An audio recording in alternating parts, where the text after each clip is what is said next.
So factoring polynomials.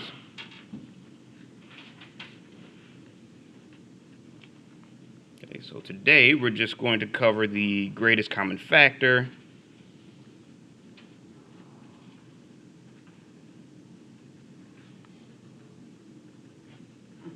and factor by grouping.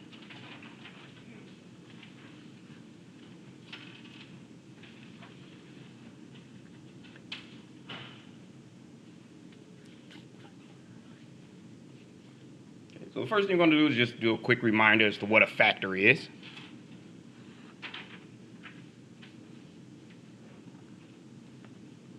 Okay, so what if you have 2 times 3 equals 6? So that means 2 and 3 are both factors of 6.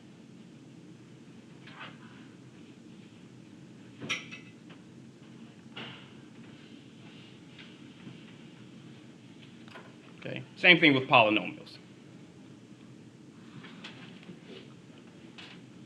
If you have x plus 2 times x plus 3, and you use the FOIL method and you combine like terms, you'll end up with x squared plus 5x plus 6. That means that x plus 2 and x plus 3 are both factors of x squared plus 5x plus 6.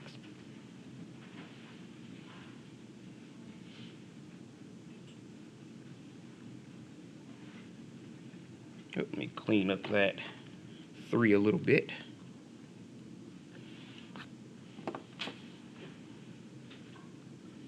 Are both factors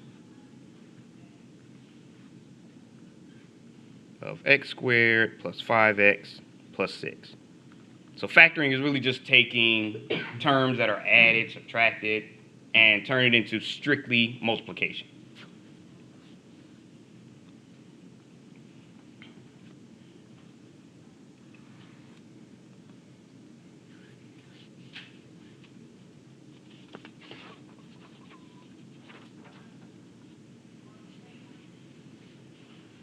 Okay. So starting off, we're going to look at the greatest common factor. And a quick reminder of the distributive property.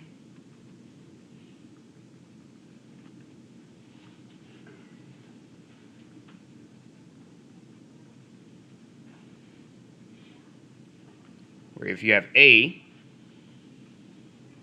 times 2 terms in parentheses, you just distribute that a to both terms.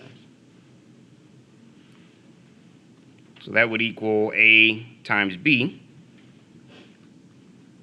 plus a times c. So for example, if you had, say, 5 times x plus 2, you just distribute that 5 to both terms. So that would just be 5 times x plus 5 times 2, which is just 5x plus 10. Okay, but with factoring, we're going to take these 2 terms and convert it to 2 factored terms. All right, any questions on that so far?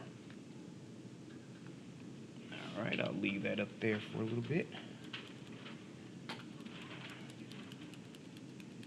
Oh, there you go.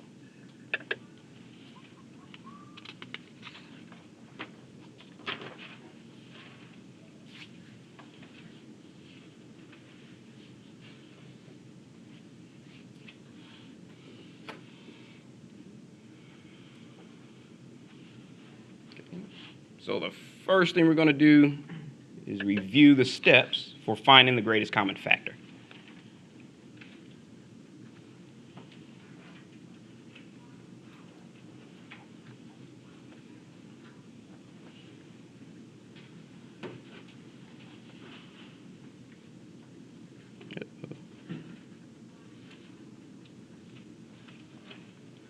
Okay. These are just guidelines. If you have a way that use solve for the greatest common factor that's a little bit different, feel free to use that one. So it's all just a matter of preference.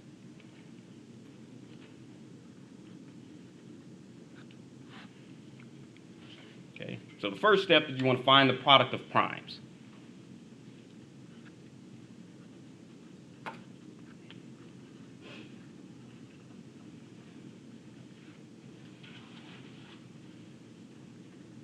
And usually that's done using the factor tree.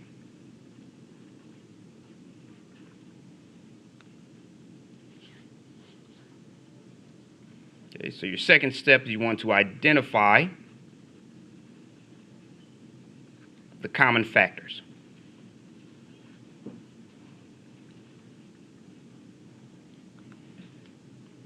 Okay, so once you see all the factors that they have in common, your third step, you're going to multiply the common factors. Okay, so multiply the factors from step 2.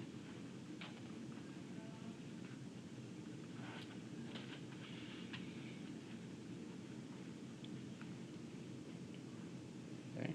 Now, if there are no common factors, then that means your greatest common factor will equal 1. So if you don't have any factors in common for step 2, then you know your greatest common factor is just 1.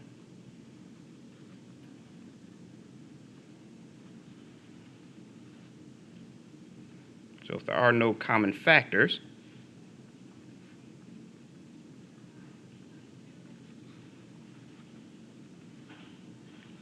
then the greatest common factor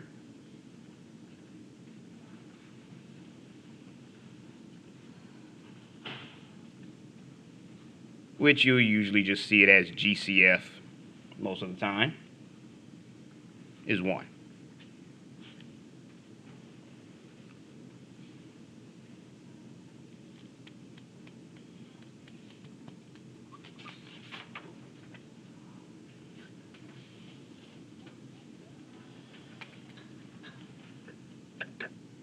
Leave that up there for a little bit.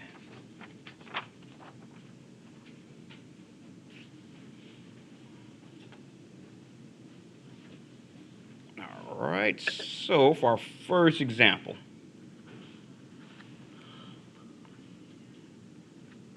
find the greatest common factor of, let's say for problem A, we have 28 and 40. And let's say for problem B, you have 55 and 21.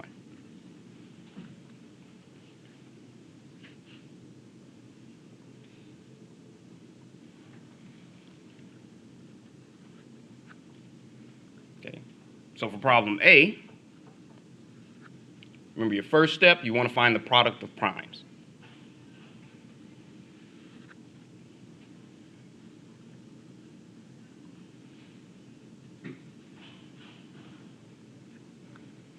Okay, so we get 28, and we factor that down to, you can either use 7 and 4, you can use 14 times 2. Either one, you'll always end up with the same answer. So we'll go 7 times 4. Okay. So 7, we can't factor that down anymore, so we go ahead and circle that one. 4, we can factor that down to 2 times 2. Okay, 2, we can't factor that down anymore, so we circle it. This 2, we can't factor it anymore, so we circle it. So we know that 28 is equal to 2 times 2 times 7.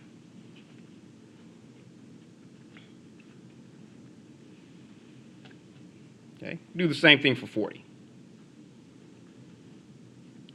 Again, you can start with 8 and 5, you can start with 10 and 4. Doesn't matter, you'll always end up with the same answer. Okay, so we'll do 10 times 4. Okay, so the 10, you can factor that down to 2 times 5. Okay, the 2 can't be factored down anymore. The 5 can't be factored down anymore. The 4 can be factored down to 2 times 2.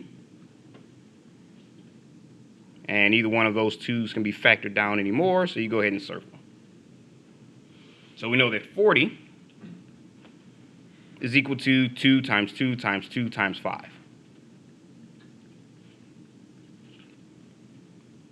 Okay? So we have our product of prime numbers. Now your second step is you just want to identify what they have in common.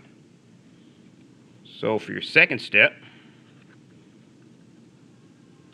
common factors. Okay. Normally I just circle them. So each of them have 2 in common, and they have a 2 in common there. Okay, so that means you have a 2 and a 2. So that means your greatest common factor would just be 2 times 2, which is 4. All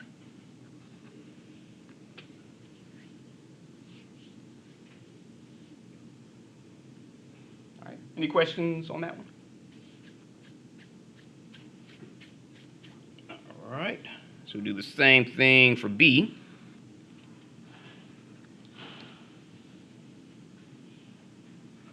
Okay, remember your first step, product of primes.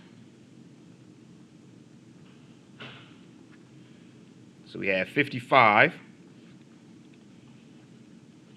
which we can just factor that to 11 times 5. We'll bring that up a little bit.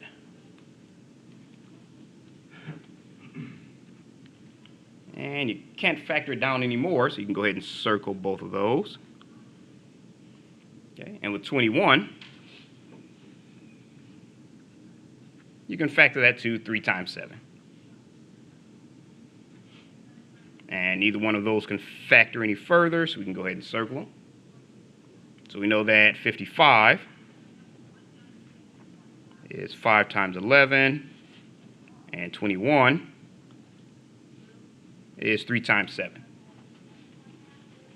Okay, so we can see for our second step, they don't have any numbers in common. The only way they would have a common factor is if we multiply both of those by 1.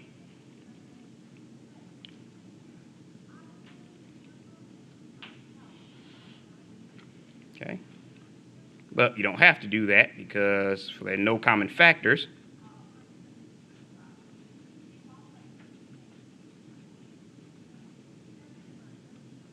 So that means the greatest common factor is equal to 1. All right, any questions on that one? All right, leave that up for a few more seconds.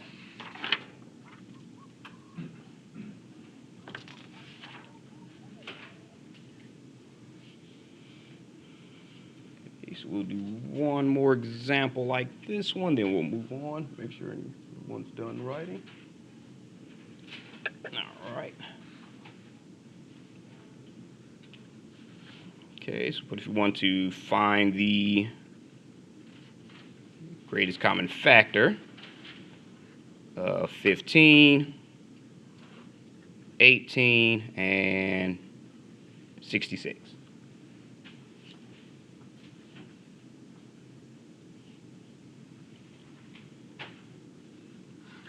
Okay, we have the same first step. You want to find the product of primes.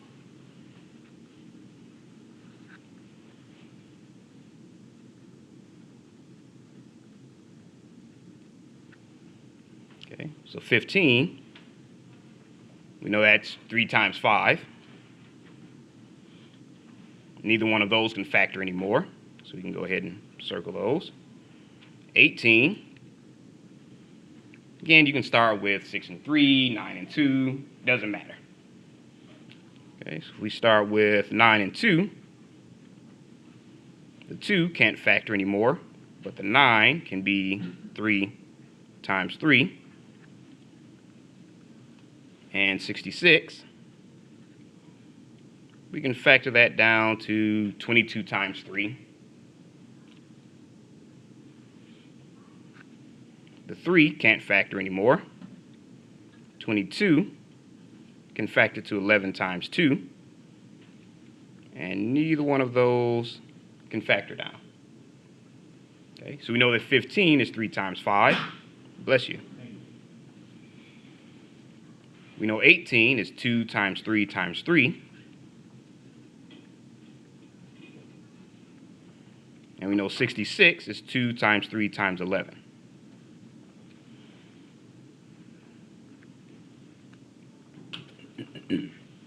Okay, so for your second step,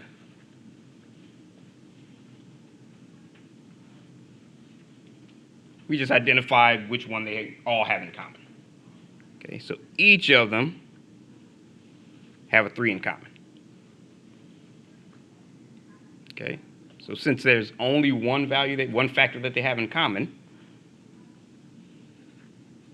your greatest common factor is just equal to 3. Okay. The reason I wanted to do this example is because if you go back to the first one,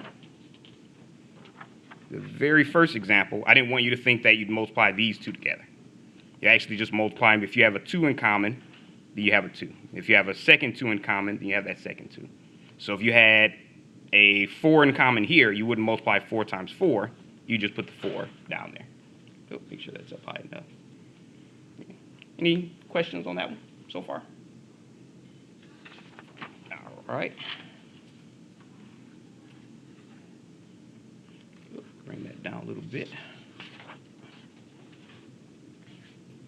Okay, so those are just the greatest common factors of constants. I'm going to switch it up just a little bit. Oh, I'm still writing.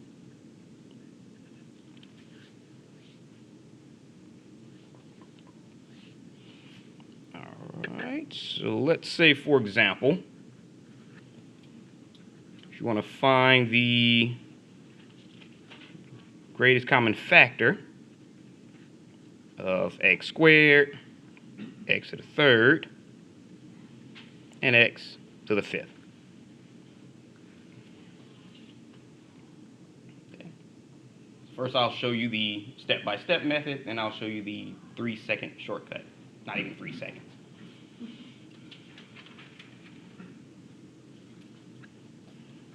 Okay, so if we go the step-by-step method, you don't have to worry about the factor tree because x squared is just x times x.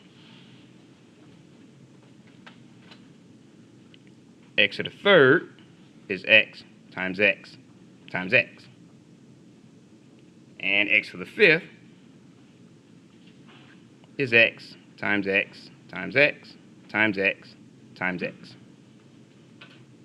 Okay, so the second step, we identify what they have in common, which they all have this x in common and this x in common.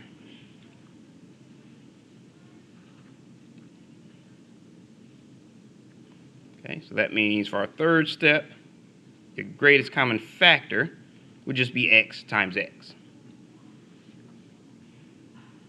which is x squared. Now, the one thing about the greatest common factor of variables is that if you're trying to find the greatest common factor of just the variable, it's always going to be the variable with the lowest exponent. So you don't even have to go through these steps. So if you wanted to find the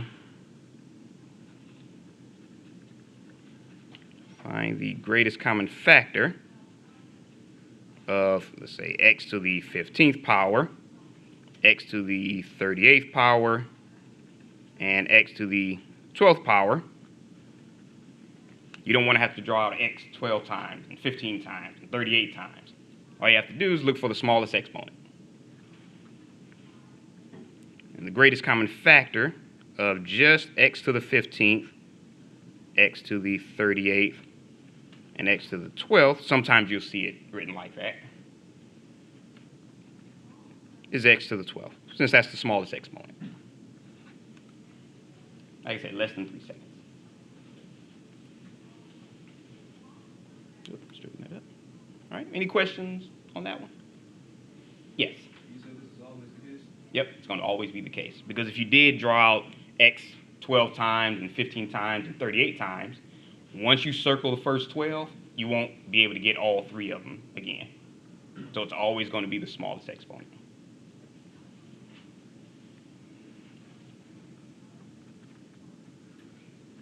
Okay, so the greatest common factor of just the variable,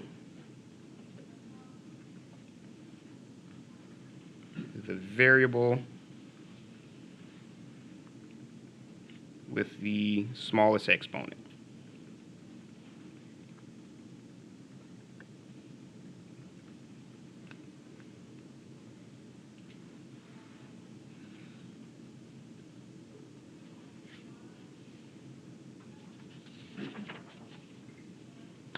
Okay, so what if you have a combination of numbers and variables mixed? Leave that up a little bit.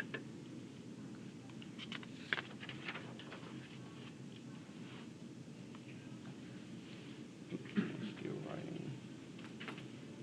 Looks like everyone's done writing.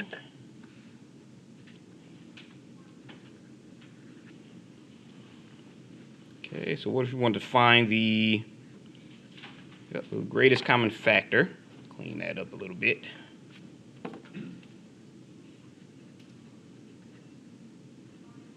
Let's say 20x squared y squared and 6xy to the third.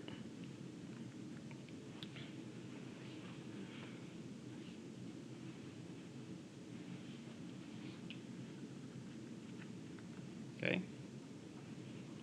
So we know that 20x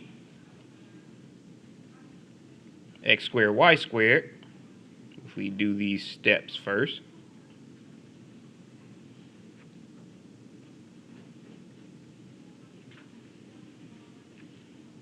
x squared, actually make that y to the third. No, keep it y squared. I want to kind of change it up a little bit. Sorry about that. I want to make sure you get every possible combination of examples that I can think of at least. So that would be 2 times 2 times 2 times 5.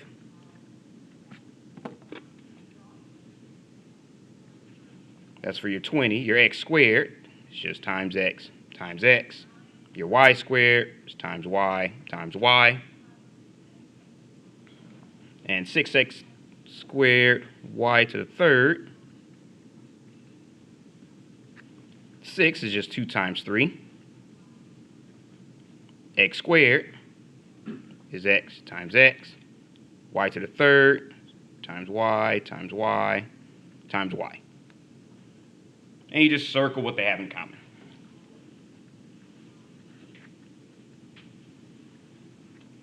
Okay, so they have 2 in common.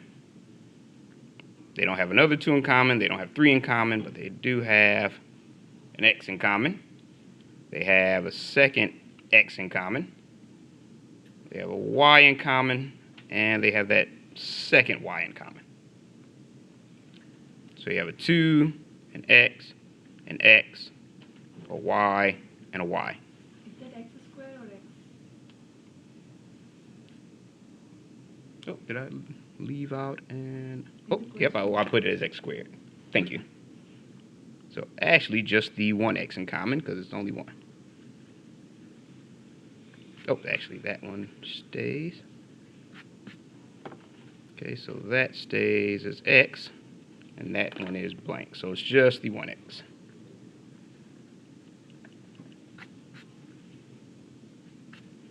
There we go. Okay, so you have the 2, the x, the y, and the y. Thank you.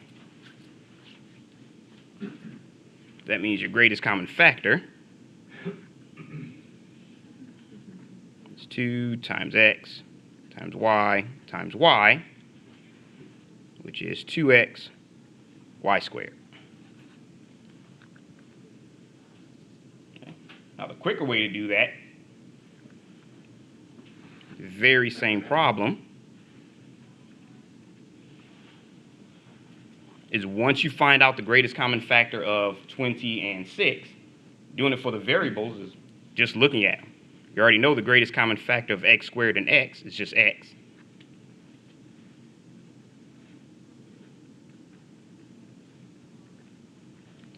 And the greatest common factor of y squared and y to the third is just y squared.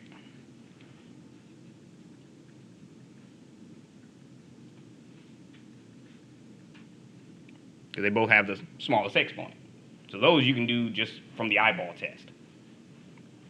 So you get the greatest common factor of 20 equals 2 times 5 and 6, which is 2 times 3. So you know just for those two numbers, your greatest common factor is 2. So you have 2 times x times y squared.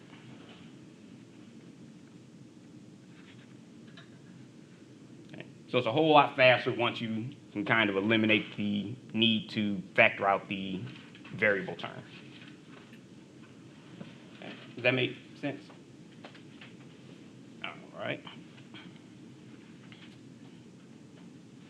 Leave that up for a couple more seconds.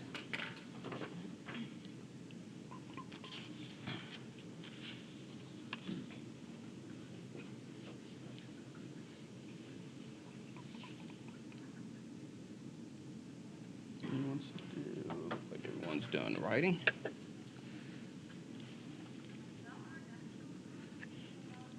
Okay, so what if you want to find the greatest common factor of negative 18 y squared, negative 63 y to the third, and 27 y to the fourth.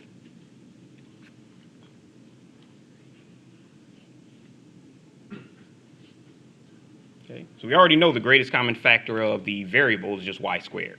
You have y squared, y to the third, and y to the fourth. That's the smallest exponent.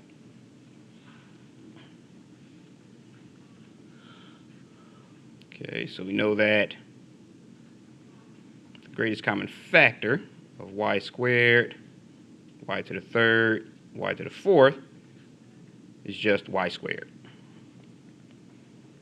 Okay, so we just have to find the greatest common factor for negative 18, negative 63, and 27. Okay, so our first step, remember product of primes.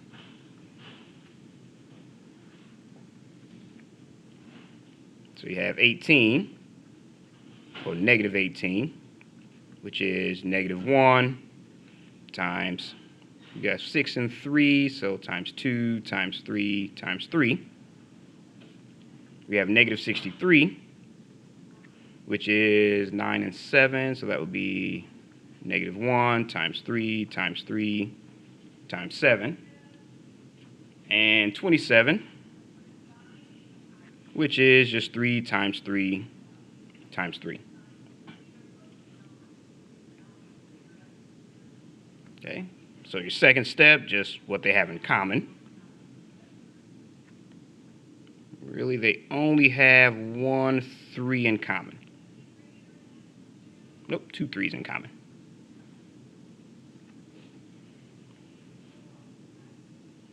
Okay, so you have this 3 in common and this 3 in common, so that means your greatest common factor is 3 times 3, which is 9. Okay, so you have this greatest common factor and this greatest common factor, actually, so it won't be too confusing. Your greatest common factor of just the numbers is 9. Let me kind of clarify that a bit. So the greatest common factor of negative 18, should have made that a little longer.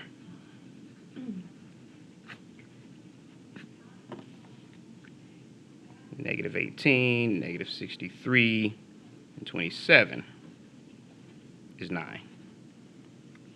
So the greatest common factor of it, yes? So when you write out your answer, it all have to be in, I guess, the simplest form, like you couldn't put it in 3 squared and y squared, like it had to be 9. Yep. Yeah, you'd have to simplify each other. So that means the greatest common factor is equal to 9 y squared. All